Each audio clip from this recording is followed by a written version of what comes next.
two. Hey, Carl, what's up? How are you, Mike? I'm all right. What's going on today? You all right? Yeah, I'm fine. Sorry for wearing the suit jacket. I thought it was a little bit formal day today, so I know you're going to give me a hard time about that. Yeah, I was going to bust I your can take chops. it here. You know what? I'm going to take it off because now I Yeah, feel bad. So yeah, there. here was your excuse, right? Oh, I didn't know how our guest was going to show up,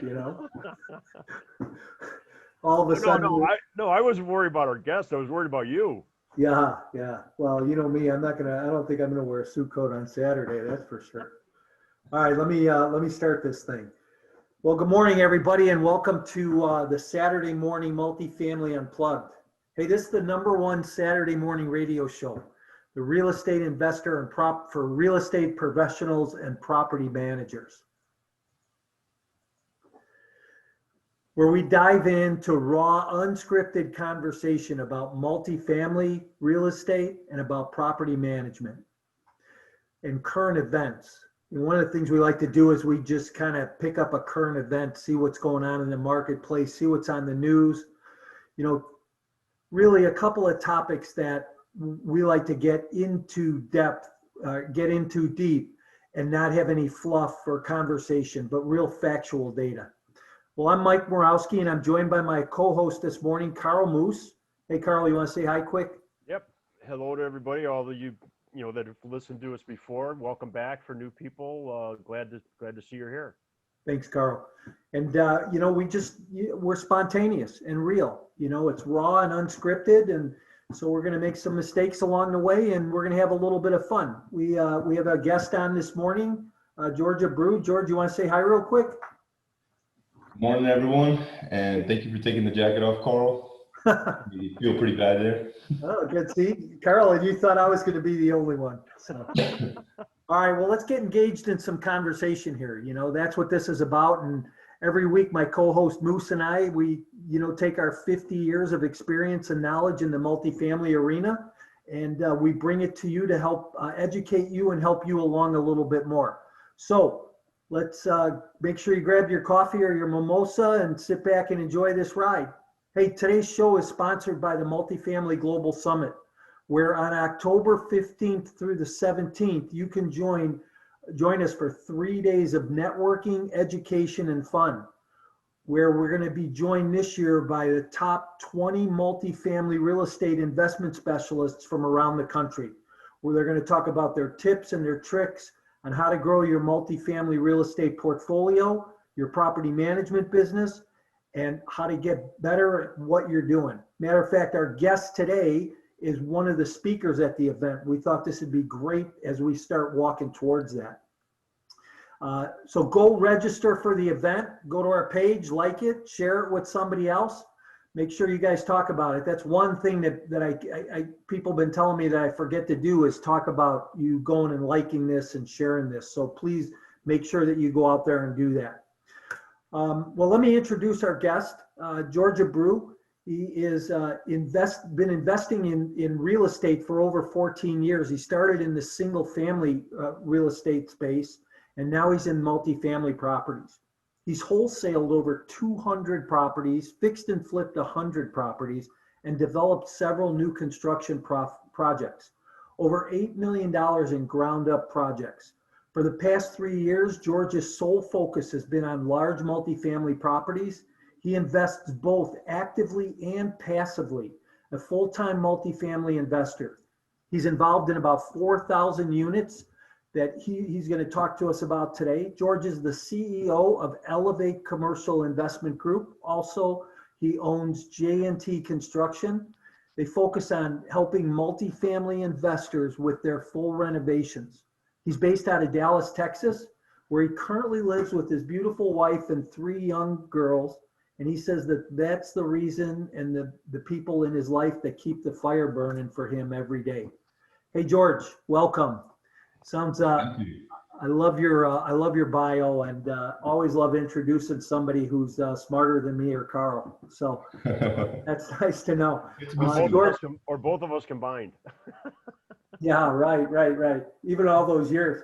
Hey, George, why don't you do this? Can you just kind of, couple minutes, talk to our listeners about who you are and how you wound up getting in this business and, highlights and what you like. And Yeah, I can do that. So, I was going down the path of, I was getting my engineering degree, going to university, and at some point I realized I didn't want to do that. I didn't want to be an engineer. I didn't want to work for someone else, and I wanted to build a company, and wasn't sure what exactly yet, but started doing some research and looking at some successful individuals, and real estate investing kept coming up as either the tool that made them their wealth, or they used it to multiply their wealth.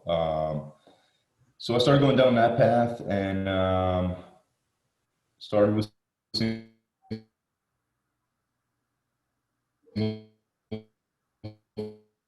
uh-oh. family, like you said, and enough to. Am I freezing up on you guys, or are we good? Yeah, your band, we got a bandwidth issue, I think, a little bit, kind of cutting in and out. Yeah, No, sorry you're back. about that. You're back. You're back now, though. Go ahead. So yeah, I mean, I started doing enough deals in the single family where I, at that time, had a W-2, quit the W-2, and went all in on real estate. Picked up some holds and some smaller single family along the way, and then decided to open a construction company along the way as well to help scale the fix and flips that we were doing. And it was about 4 years ago that I kind of looked back at everything, and I felt like what I was doing was very, very transactional. It was from one deal to the next. I wasn't really building that long-term wealth. And that's when I decided to focus on multifamily and syndications. Didn't really know that existed till then. And started to really focus on just that. Stopped doing single family altogether. And on my 7th syndication now, and also invested passively quite a bit once I realized the benefits to that, as far as tax benefits and obviously the returns. But yeah, that's how I ended up here. Good. So why don't you explain, because some of our listeners are probably might be newer. Why don't you explain the difference between passive and active investing? Yeah, active, it's more of sweat equity, right? You're the one finding the deal. You're the one securing the financing, raising the equity, making sure the deal closes.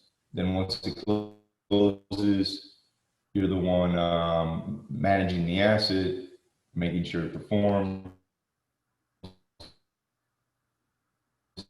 that you execute your business plan. You're just bringing the equity, right? You're bringing your funds to the table. And that's pretty much it. At that point, you should do your due diligence on the team and the deal. But once that's done, now you step back and you let the deal team handle it from there. So it's truly passive.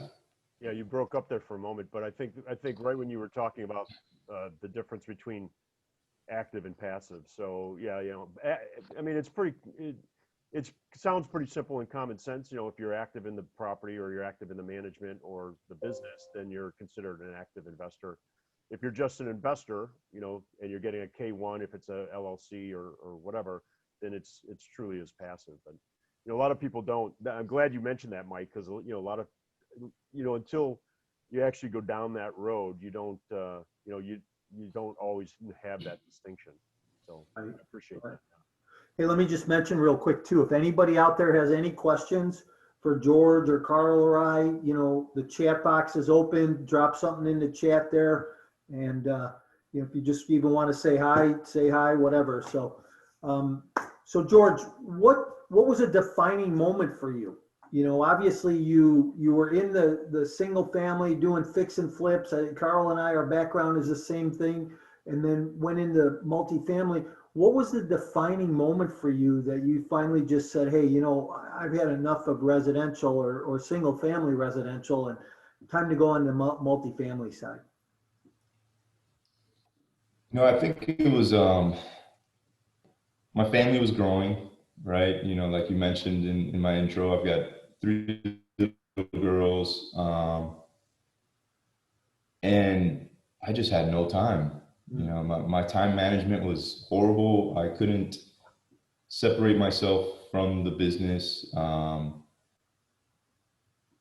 and I wanted to be there for my family. I wanted to make sure I didn't miss any important times in their lives, and I just wasn't happy on that end. I think that's where I kind of told myself, okay, I mean, something's got to change. Yeah. Do you remember the first building you bought? The first, not the first house, but the first multifamily? And there's a reason I ask. You know, a lot of the folks that are on this call, you know, they have a similar projection, right? Or you know what I mean? You start off, you say, gosh, I want to buy a house. You buy a house. You might take a course, fix and flip. You know, then before you know it, you know, you've done 4 or 5 of those, and you're kind of in the rat race, right? You're on the treadmill.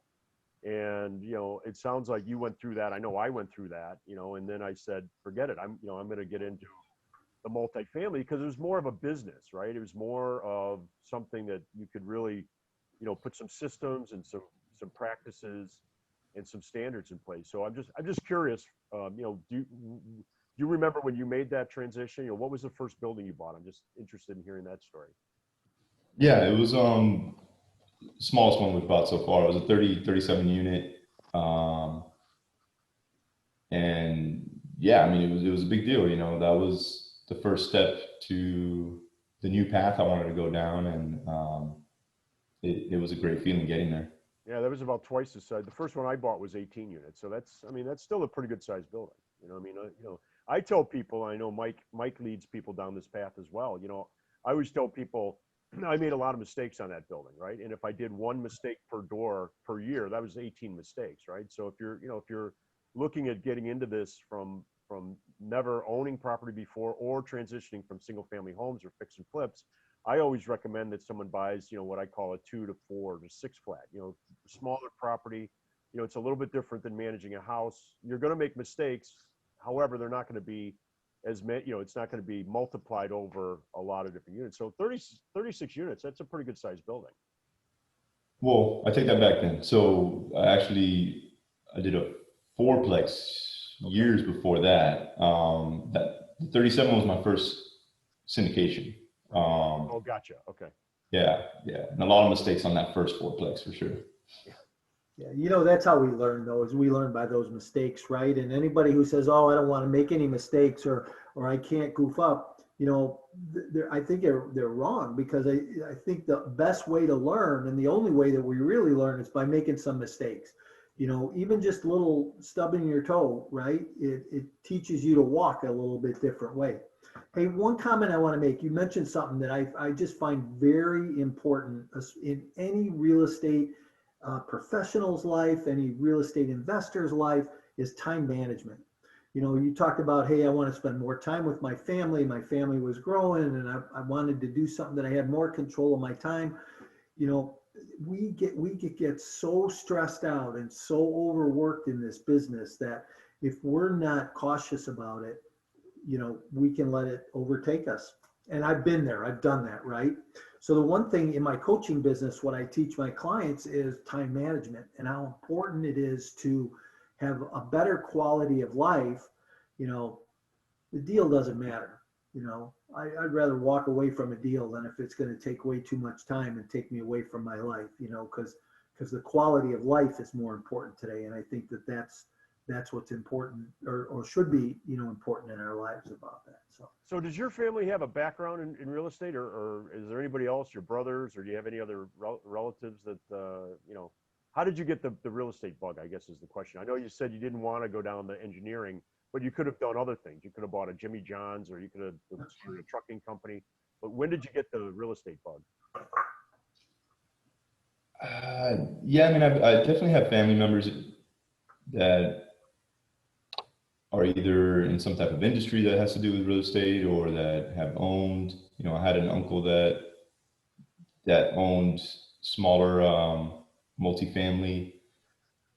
At that time, I didn't really, there were times where I went with him and I visited the properties, but I didn't really think it was making an effect in what I was going to do later on. But I guess it kind of did. Um, and then I guess one part I skipped, I did end up getting my realtor's license, and I also got my mortgage broker's license, which in my family, I do have quite a bit of that. But I got those always with the thought that I was going to be investing. And it was just something I wanted to have there. Right, right. Well, Mike's got an interesting story. He was, what were you, like 7 years old when you were sitting by the pool? I was He 8. asked your Yeah, I dad. tell this story, right? I was 8 years old sitting by a pool. We're on family vacation, and I'm sitting with my dad at this resort. And I remember asking my dad about all the doors in the rooms, and we have no family background in real estate. Nobody in my family history was in real estate at all. And my dad's trying to explain to me how people come there, they stay there, and they pay the owner money. I said, geez, I want to be the owner, right? So I caught on early on. So it's been with me, and there's a number of things throughout the years. Here's another. Let me ask you this. I want to just ask this question this morning. George, what was the first business you were ever in or owned? As an entrepreneur, what was the first business you ever did for yourself? It was the single family fixing Okay. flips. Yeah. All right. A lot of guys say it was a lemonade stand when they were 7 or 8 years old. Yeah, and for me, my dad was a professor. My mom and dad are 90 years old. They still live in the same house that they bought when they moved to Cleveland. And he bought it on a lease option way back in the 60s. You know what I mean? And just the lady that owned it, my dad was smart enough to know that the rent is just, paying her mortgage. So he invented buying it. And then he bought one across the street, and then he bought one around the corner, and he ended up with a small little portfolio. And my brother and I, I have 4 sisters, and my brother and I, when my mom and my sisters went shopping, my brother and I got in the car with my dad and went and cleaned gutters and painted rooms, and and we thought we were being child labor, child slave labor, what I mean? But it ended up we learned great lessons, and just learned how to fix a doorknob and how to change a fuse and all those little things, which I didn't really want to do when I owned property. However, this is the key thing. When someone would quote me, to change out an electrical box, or quote me to hang a new door, or quote me to paint a room, I would know whether they were, ripping me off or not, because I knew how long it took to do it, and I knew how much the material was. So, those little, what you call, Mike, those clues, right? Success leaves clues. Those little clues that I was picking up along the way when I didn't even know it, were very valuable down the road. So, and I'm sure, George, you have examples and stories of that as well. Mistakes that you made, or things that you watched other people do and said, I'm going to do that, or I'm not going to do that. You know what? I honestly have not even looked back and thought about it enough. But I mean, as you mentioned that, I did, my uncle was a contractor, and he would take me and my cousin, I don't want to say every weekend, but quite a bit. He would take us with him, and we would help him on some of his projects. And I didn't think anything of it at that time, and I actually enjoyed it. But yeah, I'm sure I learned some lessons from it. What's funny, right, is that's one thing you can't teach somebody. You have to learn that on your own by time, right? That's a trial and error thing.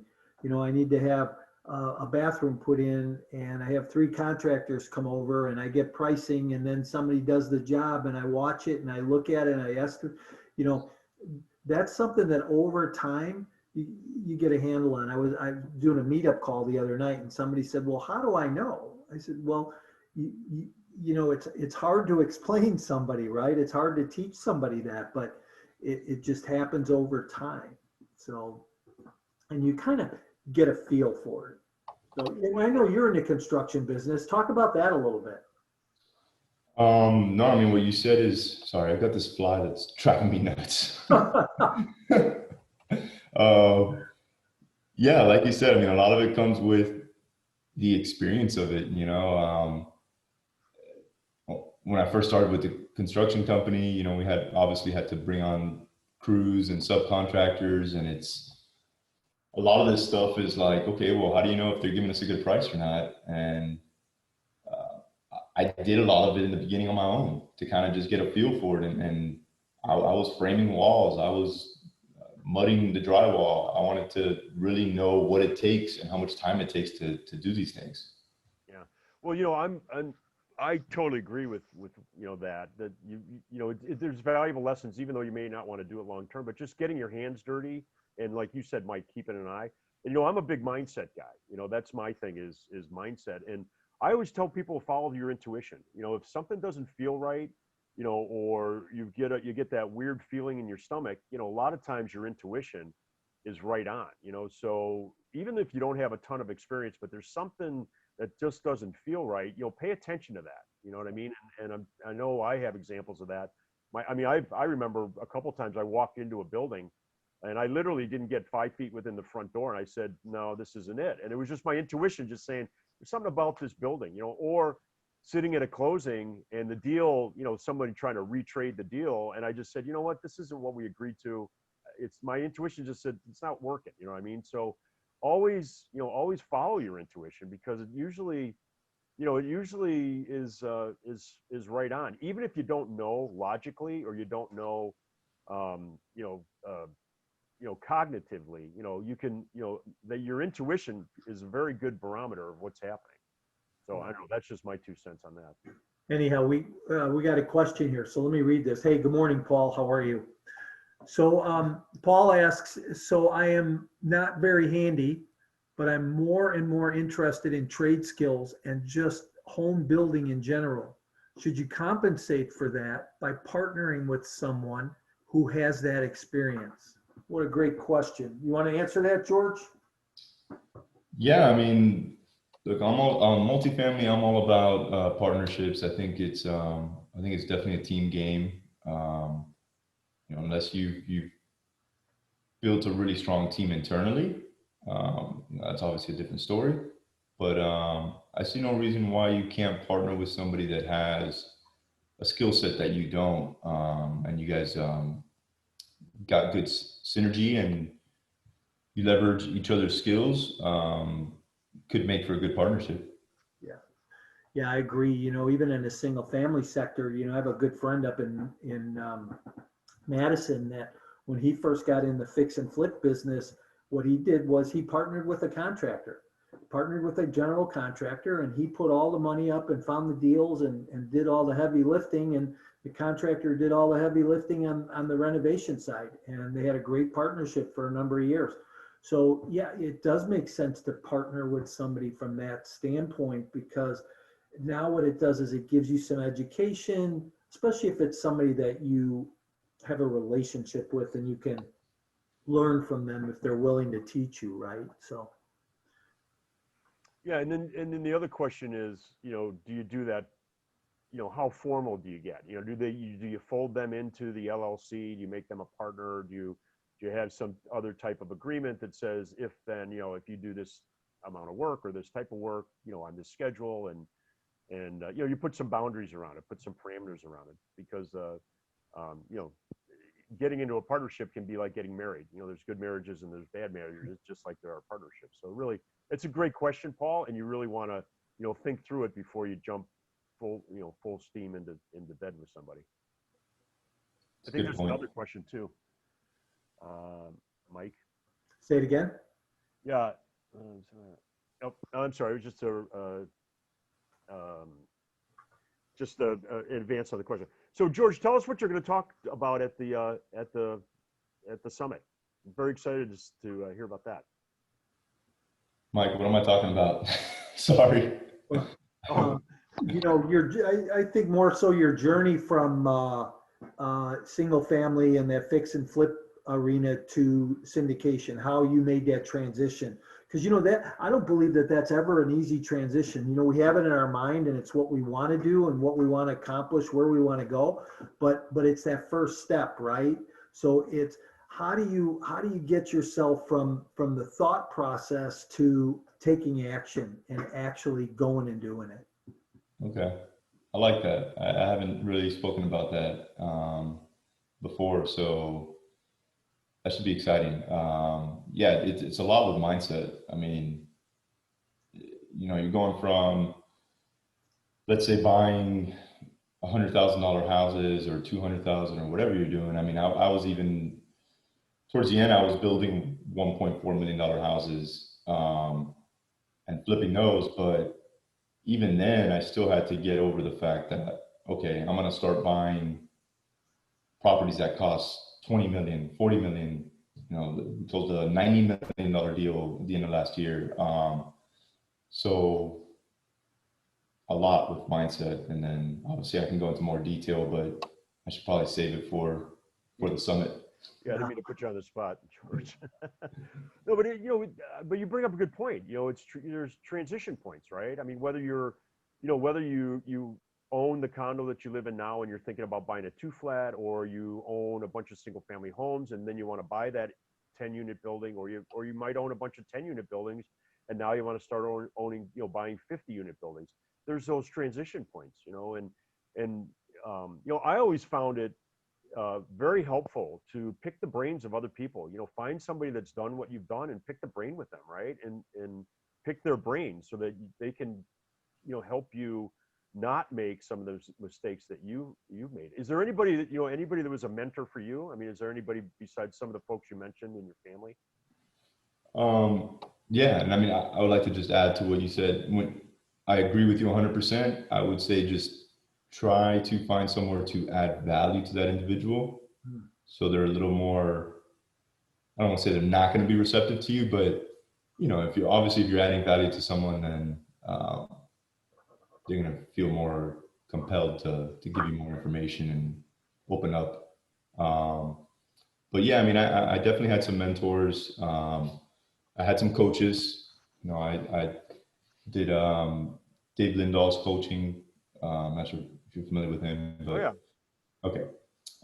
So, you know, that group's been around for a long time. They've got investors that have been doing it for a while. So I definitely was picking their brains and doing what I just said, you know, trying to see how I can add value to those individuals and then kind of pick their brains more and learn from them. You know, I think I always say nowadays, I think you can figure things out on your own if you want to, but it's going to take you a lot longer. There's going to be a lot of mistakes along the way. Or you can add value to somebody that's done it already and kind of learn from them, or you can hire a coach. Yeah. What's interesting, it's interesting you say that. You know, Bob Proctor's a mentor of mine, and he always used to say, he said, Carl, he said, you can either invest time to save money, or you can invest money to save time. He said, which is more valuable to you, time or money? And I said, well, of course, my time. He said, well, then invest the money to save the time. He said, because you know, you can take 30 years to figure this stuff out. He said, or you can pay somebody, you know, and work with somebody, or add value to them. As you said, you know, there's some value that you add, whether it's you're paying them or providing a service or whatever, and save time. He said, because time's way more important than money. And that just always stuck with me, you know, so. Yeah. Hey, you know, you mentioned coaching, and I think that coaching is really important in people's lives. You know, it goes back to that time management issue and learning how to do something and being coached through different processes and procedures. You know, I've had a coach for 25 years, and I'll never forget the first time I wrote that check for one-on-one coaching at $1,000 a month and said, oh my gosh, how am I going to do this? But you know what? Coaching is so effective that month after month, year after year, I would see a 20% increase in my business as a direct result of it. And you know, when you can equate to the cost to the results, the feature benefit, right? It's so much. Do you still have a coach today? I don't have a like a coach that I meet with monthly now. I did till sometime last year, and then I'll be getting another one. That's for sure. You want to sign up? I'll send. See if I can- You opened that door. I had to ask. Yeah, I saw that coming, George. Sorry, buddy. Hey, listen. Thank you. Hey, George, will you talk a little bit about raising money? How do you do that? What's your process for that? And really talk about it from the first time you did it, from that 37-unit building. Yeah, I mean, the first time it was just kind of putting all my contacts together, right? And reaching out to them through, obviously an email blast is the way to get to them the quickest and easiest, but then also pinpointing which ones I should pick up the phone and call and kind of talk to them.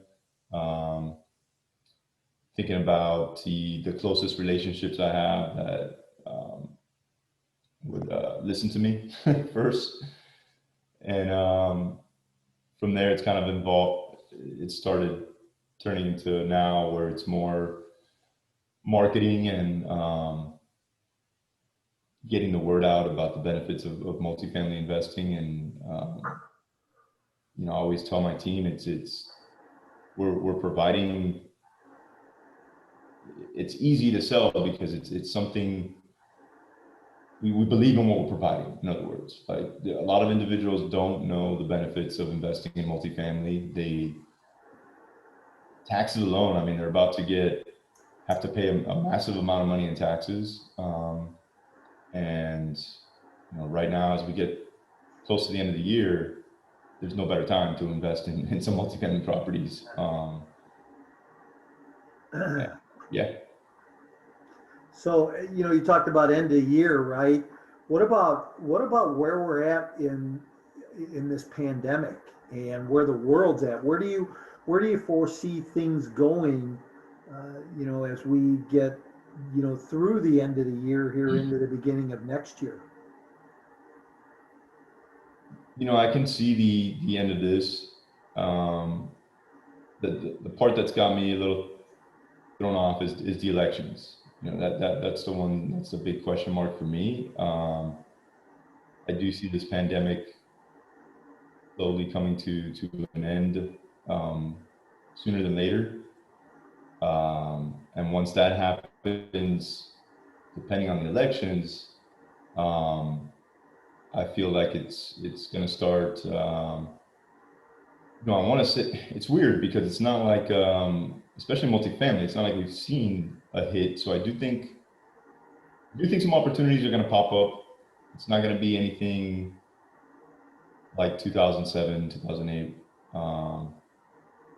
But I do think some individuals are going to run into issues. So you'll see those opportunities. I think to actually be able to purchase one of those, you've really got to be in the know, and you've got to have some relationships to have those come to you. And then I see the economy getting back to where it was, and maybe not towards the end of next year or the following, for sure. Are you shifting gears at all, or are you on a steady path? You're going to stay on the path that you're on? I mean, I've shifted my everything, pretty much our business. So we were very focused on heavy value add deals, great terms with the bridge loans and all that kind of stuff. So those bridge loans with the great terms are kind of gone. Some of them are coming back, but everybody's kind of looking at those heavy value adds a little different now. So we've kind of gone more into cash flowing day one, still some value add in there, whether it's the rents aren't at market or laws we see in the management, but more cash flowing from day one. And as far as your passive stuff, what do you look for as an investor? When you're a passive investor, what do you look for? First is the team, whoever's the lead on it. I really dig into that, and I want to understand where they're coming from, what their experience is, what their track record is, what they construction. Obviously, I want to know who's managing their capex and what their business plan is. And then once I'm done feeling comfortable with that, then that's when I dig into the area and the deal. And it depends. There's some money that I invest passively that I take a higher risk, and I know I'm taking a higher risk for a higher reward. And then there's some that I'm putting in the safer, more cash flowing type properties. Right. Okay. So the team, you mentioned the team. That's really important. Obviously. So good. That's great. Thank you. It all comes down to risk reward, doesn't it? At times. But what's interesting is, you said, well, I just went to everybody I knew in the beginning, and that's that whole family and friends thing, right? So people say, well, where do you find the money? If I find a good deal, listen, here's what I know is there's no shortage of capital out there. If you've got a good real estate deal, the money will show up. All you have to do is ask around and talk to people, and you'd be surprised how fast it comes about, so. You got to ask around though. So it doesn't just come. Well, hey, there's a famous book that's got a famous quote in it, and it says, "Ask and you shall receive; knock and it shall be open unto you." So, it's you have to take action in order to see results. So, Yeah. And seek and you shall find, right? right, No, that's good though. We talked about that a couple shows ago, like getting clear on what it is you want to do, right?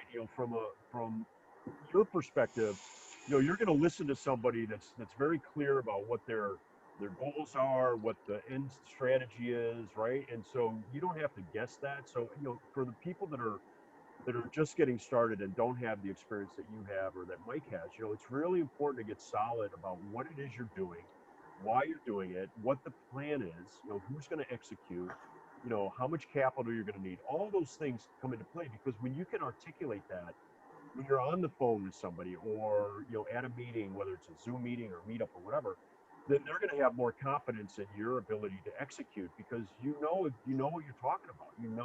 You may not have done the deal yet, but at least you've thought it out and you've got it in your mind so that you can explain it to somebody. So somebody like George that has a ton of experience and has the ability to be a passive investor is going to take you a little bit more serious. Would you agree with that, George? Yeah, no, absolutely. I'm gonna ask some tough questions to the team and to the lead, and they know what they're talking about, and I can see them performing, then I'm gonna trust them. yeah. It's all about perspective. So George, what's your 3, 5, 10-year goals? 3 years, definitely want to be at 10,000 doors by then. 5 years, most likely, probably have in-house property management, and continuing to grow. 3, 5, did you say 10? 10-year? How old are your kids, George? Because They're mine are teenagers, so I'm just 5 and 7. yeah, mine are teenagers, so if you ask me, Mike, it'd be like, what's your plan to when your kids are 21? Because my whole life is going to change after that, right? That's funny. No, I mean, that's exactly when I said 10, that's exactly what I was thinking. I'm like, how old are my kids going to be at that time? Like what, Yeah, exactly. Right. so, at that time, they're going to be hitting their teenage years. So I will probably be going insane with three teenage girls. Oh my goodness. I have two and a boy to somewhat balance it out. So good luck with that. Yeah. So I definitely want to have a really strong team where I am not needed every second of the day. Yeah. But yeah, I mean, my plan is to continue to build this and just have a massive portfolio, have good performing properties. Um, not every property to me is a quick flip either. I want to be able to hold some of these little bit longer. And yeah. So, one thing we didn't talk about was property management, and you mentioned it, that you'd like to have in-house property management. I always have been an advocate for in-house property management. Do you sub all yours out? So you have third-party management? So not all of them. There's some where I have my co-GP on the deal actually has in-house management, so it's not technically a third party. And then the other ones I have third party. Okay. So can I put you on the spot again, George? Sure. If you could tell our audience, for those that maybe are on the fence, they're thinking about getting into multifamily for whatever reason, what's the one thing that one piece of advice that you might give them, and for me, I would tell them, get started, right? Because it's usually the start that stops people. So, what would you just off the cuff, just off the top of your head, what's something you might share with people that are, they're leaning forward, they've been thinking about it, maybe they have a little bit of money, or maybe they don't, but they've just been thinking about it, but they haven't taken that step. What would you say to them? Are we talking about passively or active? Well, I guess either.